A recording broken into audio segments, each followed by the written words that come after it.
Welcome to What's the Story Dublin, the official Dublin City Council podcast with me, your host, Deirdre Malumbi. This podcast deep dives into the work of all the moving parts that make up Dublin City Council. It also shares news of the Council's latest initiatives and exciting events. In today's episode, we're looking at Local Enterprise Office, or LEO.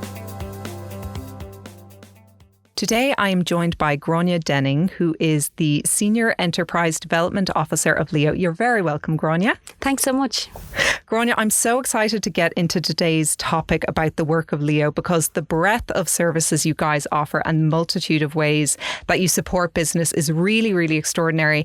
But before we get into all that, can you tell us a little, Grainne, about your current role at LEO or Local Enterprise Office and give us maybe a little brief overview of how you came to work here in this department in Dublin City Council? Yeah, so I started in 2017 and my background would have been primarily in marketing, and that was something that the Local Enterprise Office didn't have as a skill set within the team. So I think in terms of public service, our priority is on providing services to the public, as the name would describe. And sometimes we don't do as good a job in terms of promoting ourselves, and that promotion piece is obviously connecting to the service user, so it's vital. The role itself is quite mixed. I have a team of approximately 10 on any given day, and that ranges from interns up to grade 6s. So each person within the team has a specific role, which all adds value to what we're providing. And so we cover communications, we cover mentoring, training, answering the phones, the emails, the first inquiry, consultancy services. So it's very, very mixed on any given day. Absolutely brilliant. So let's start by talking all things LEO. So LEO stands for Local Enterprise Office for the totally uninitiated. But Grainne, can you tell us a little bit about how long the office has been around for and kind of just a very brief overview, if you had to summarise in one sentence, if that's possible, exactly what LEO does? Okay, well, LEO, we help businesses, small businesses, to plan, start, sustain and grow. So I did my one sentence. So the office has existed since 2014. What had happened was there had been enterprise boards and a decision was taken at central government to bring these into the council structures, into the local authorities, which is a really good decision because it puts the local enterprise services at the heart of the community. So we're easily accessible. People can just drop in. You don't have to make an appointment. We're there 9 to 5, Monday through Friday. So people can just drop in if they have a question. And so as I say, from planning the business, looking at the feasibility and the marketing of the business, seeing it as actually viable, then actually starting up and looking at it and saying, well, how do I do this legally? How do I do things that I'm paying my tax correctly? And then once you get into it, you might be starting to hire some staff beyond yourself. So you're looking at how to sustain the business, how to grow in sometimes difficult economic circumstances. And obviously we've just come through a pandemic circumstance. So that was unprecedented and nobody could plan for that. So businesses had to pivot through that. And then when they're doing really successfully, we help them to export and go beyond their immediate local environment and into, say, the north, which is our next base really, and then into the UK and France and beyond. Yeah. And 2014, it's really quite recent in terms of how long it's been around for. That's just over 10 years. And you had to kind of keep it going through the pandemic as well. That must have posed some incredible challenges. We actually did really well during that, in that all the services were operational online within 2 weeks. We nearly couldn't believe that we did that ourselves. But one of our entry services was our business advice clinic. And we moved that to an online. So now we deliver it both online and in person. The in person is invaluable for people who might have something like dyslexia. 1 in 10 of us have that. So it's more vital to have that face to face. And sometimes where English isn't the first language as well. And we've a lot of new community into Ireland, which we're welcoming. So, people trying to set up a business through a different language as well can be challenging. So I suppose that first in person interaction is really, really important. And how many businesses would you guys at LEO kind of work with at a time, or how many businesses have you worked with historically? Well, at In any given year, we deal with about 14,000 unique interactions. So that comes through the phone, comes through email. We would have seen a 30% rise in emails this year. As I mentioned, walk-ins. Then people come to our business advice clinics, which is the first step in finding out about starting a business. We have a Start Your Own Business program. So we'd run those on days during the week. And then also in the evening times, we do a boot camp on the weekend. We do those once a quarter. So that's for people who can't get to necessarily the class during the week.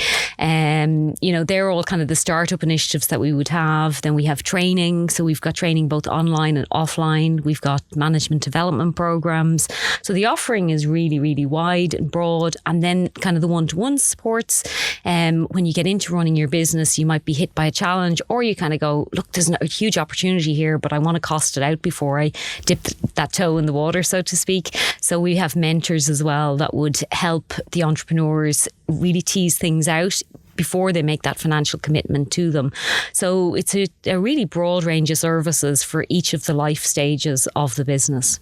And do you feel that there's a particular type of business that you normally work with, or is it a bit of anything and everything?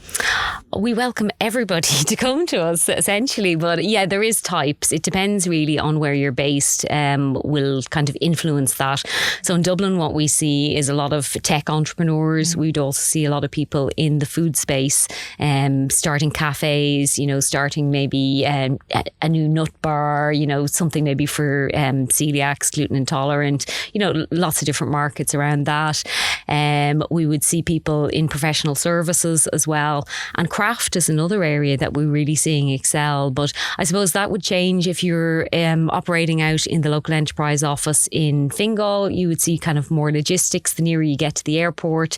If you're operating in the Leo in Kildare, you'll see more manufacturing just because there's more space and proximity to the M50. So the composition, and if you're in the heart of the Midlands, you might see more rural development, obviously agriculture. So we're there to support the business, irrespective of what the business is. And if we can't help you directly, we can certainly signpost you to another state support. Brilliant. Can you talk to me a bit about, like, say, the grant type of supports that are typically offered by Leo?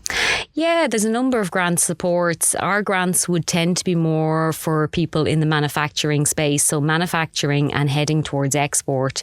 Then we have business startup grants and business expansion grants, and those two grants would be directly linked to hiring people. So as I described earlier, when you move beyond being the founder of the business and you realise that you haven't enough hours in the day and you need to expand your base, there's grants there for that. The one grant that we see, I suppose, has universal appeal is our trading online voucher, and that, as the name would describe, is to get people trading online and transacting business online. And we also put on some training courses for entrepreneurs to educate them in that process in terms of how to tender for that website, and once you've got it built, also how to manage your web developer in that process, because you can't be expert in everything. So that's quite a nice grant, and a lot of the businesses would avail of that. We're oversubscribed really on that one. One that we do, which is TAME, it's called. It's a technical assistance micro grant. It just rolls off the tongue, doesn't it? So we abbreviated it to TAME. But essentially that one is to help you, and it particularly helps craft businesses if they want to go overseas and do a craft fair. So we'd have a lot of businesses that there's natural linkages obviously between Ireland and the States and Ireland and Canada. So to go over and do trade fairs there and to be able to travel there to set up your stall is quite costly, and also to have the manpower, etc. So again, a grant of $2,500 to go out and help you to do that. We have other grants such as the Microfinance Ireland grant. What we actually do in the local enterprise office, if you apply through the office, you get a preferential rate, which is 1% lower than if you go direct to Microfinance Ireland. And we also help you with the grant application. By virtue of the fact that our business advisors are helping you through that grant application, you have a better chance of actually getting the grant. But for all of our grants, you can apply online. We do have terms and conditions. But again, if you're unsure of any of the information after you've read it online, you can come talk to one of the advisors in the office, and there's a form that'll be filled in terms of getting your grant funding. And we will take a look at that form initially and say, no, sorry, you're too soon for this grant, but we might be able to direct you towards something else right now, and then help you to take the steps towards getting that larger grant at a later point. It sounds like there are so many grants available, which is absolutely brilliant. But I love the fact that there are other types of support available at Leo as well. Consultancy and mentoring, these are two terms that I saw kind of popping up on the site over and over. Can you tell us kind of, for the totally uninitiated, what do each of these terms mean, consultancy and mentoring, and how do they work? How do they help you kind of start off and grow your business? I'll start with the mentoring, because I think that would be a logical first step that people would take. They kind of come to the business advice clinic first, maybe move on to going to the Start Your Own Business program, do some of the training programs, and then go into mentoring. So the mentoring, we'd encourage people to start with 3 hours. You can have up to 9 hours, and under certain circumstances you can have beyond that. But the average company will take up to 9 hours of mentoring. So we would have mentors in all of the common business areas. So as I say, just overarching strategy, then looking at your operations, looking at your marketing plan, looking at your finance. That can be your cash flow, actually costing your products. Sometimes people start off in their enthusiasm to get going. They start off and they actually price their products too low or their services too low. And once you do that, it's very hard to bring the price up.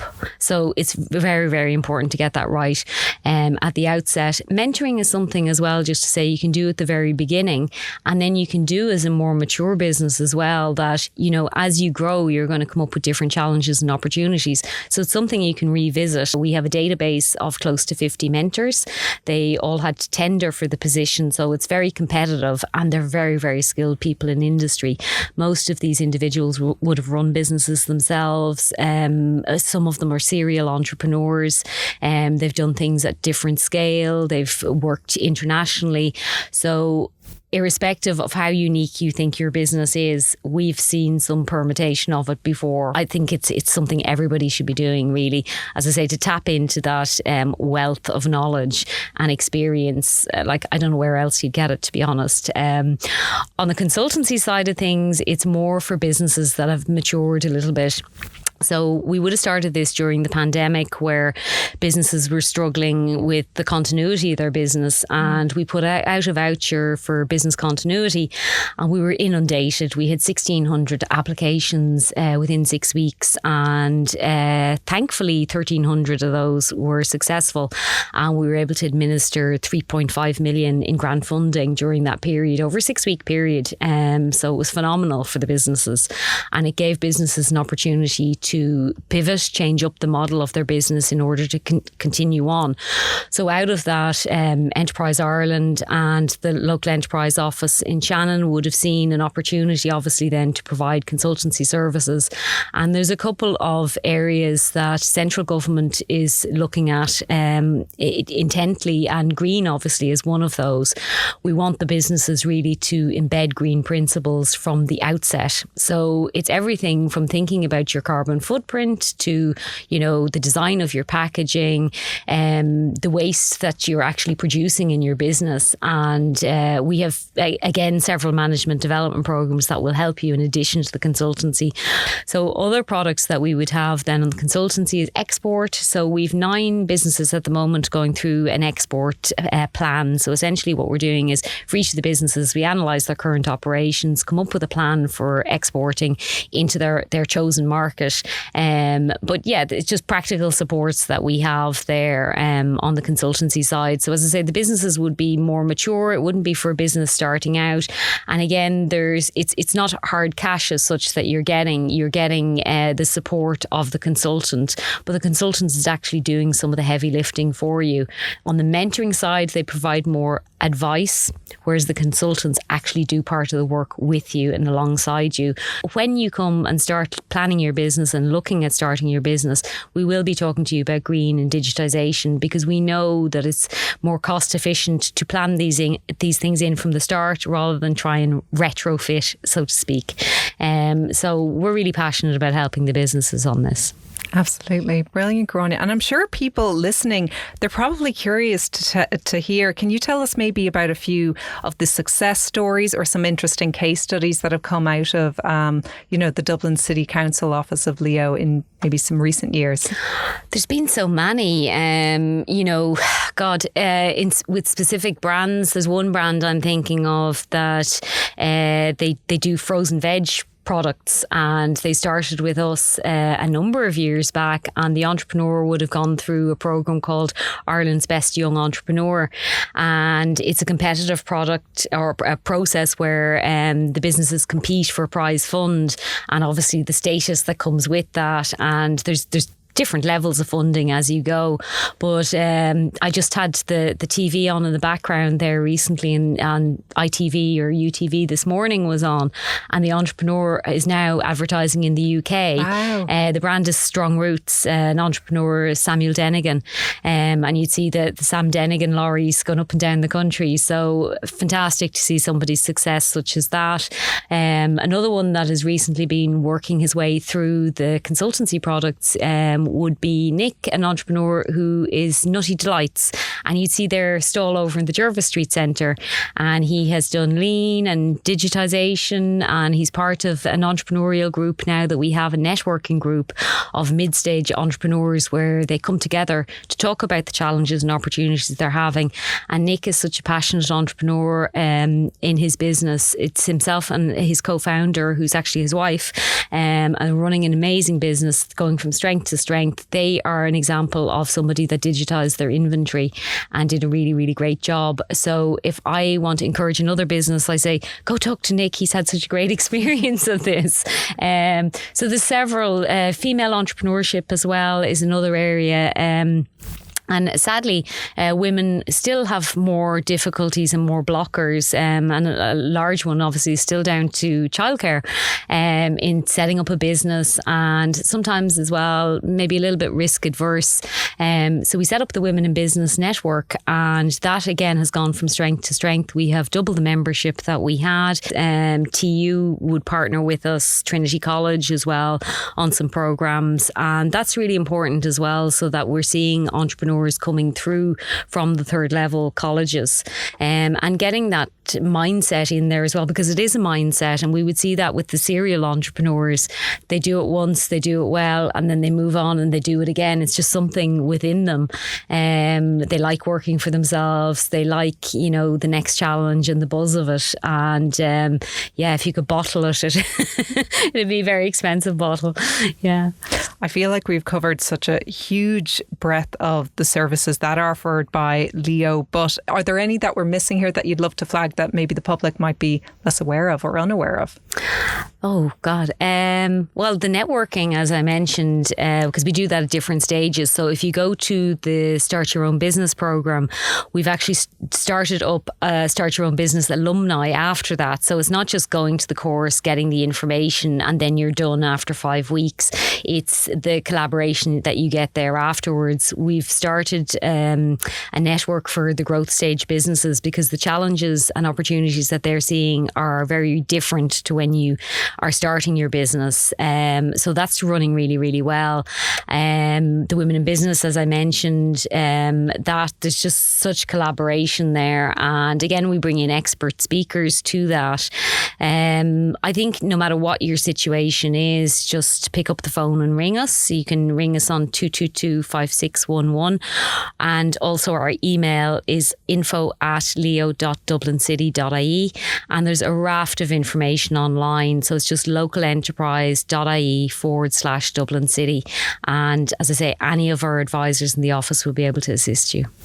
Brilliant. Thank you so much, Grainne. I suppose just my very last question for you is, what would you personally like to see in terms of new businesses, ways in which they can grow? I was particularly interested there when you were talking about kind of women in business. So what would you like to see happening more in the business space? And then how would you like to see Leo kind of engage with maybe those gaps?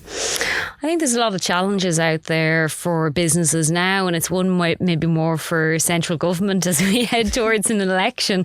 But the real things that are challenging business, and you would have heard our partners in this space, like the Small Firms Association, IBEC, the Restaurant Association of Ireland, Hotel Federation, a number of the professional industry bodies have been talking about the costs of doing business. So that is really challenging business right now.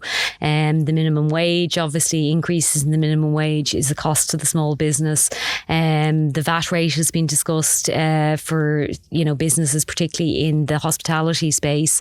Commercial property, getting the right location, being able to access somewhere to renting on a long-term lease. Even the costs of property right now. So there's a number of challenges there for business. But again, that's where I'd say to the businesses, come and have a conversation with us. Many of our mentors have been through the very same issues, and they might have occurred for them at an earlier point. Some of the businesses that the mentors that we're working with have returned from other markets that would be ahead of Ireland. So Australia being one, Central Europe, obviously getting your product into somewhere like Switzerland, you've got more opportunity then to get into France, Italy, Central Europe thereafter. So they'll give you kind of tips and tricks of how to overcome some of these challenges. As I say, just keep talking to us. Every situation is unique and different, and we hope that we've got something there within the local enterprise office to support that. And then for businesses who go beyond what we can support, we can hand businesses across to Enterprise Ireland, and we've done that successfully this year. I think so far this year we've handed across 16 businesses, and that means that their staffing would have gone beyond 10, their turnover would have gone in excess of 2 million. We are supporting businesses now that have a composition up to 50 employees. So it's really when that turnover gets up to a certain point that we'll hand across to Enterprise Ireland. But there's a vibrant space there for businesses that are starting, and a lot of support. So contact us to avail of them. Absolutely. And Grainne, just one last time, actually, can you give us those contact details and the website if people want to find out any more about Leo? Yeah, just log on to localenterprise.ie/Dublin City. You can actually apply for the grants on there, and all the information is listed. Everything that I've spoken about today is there. If you want to ring us, you can ring us on 01 222 5611 or email us on info@leo.dublincity.ie. That's absolutely perfect. Thank you so much for that, Grainne. I really appreciate you taking the time out to speak with me today, and I'm really excited to hear about all the entrepreneurs who will be coming forward after listening to this podcast. Thanks so much for the opportunity. And thanks again to today's guest, Grainne Denning. I'd also like to extend my thanks to our audio engineer and editor, Robert Fay. This podcast was produced by myself, Deirdre Malumbi, and Michael Ryan, and recorded in the Central Library Studio. Be sure to spread the word if you're enjoying What's the Story Dublin, and to like and subscribe for future episodes. Slán go fóill.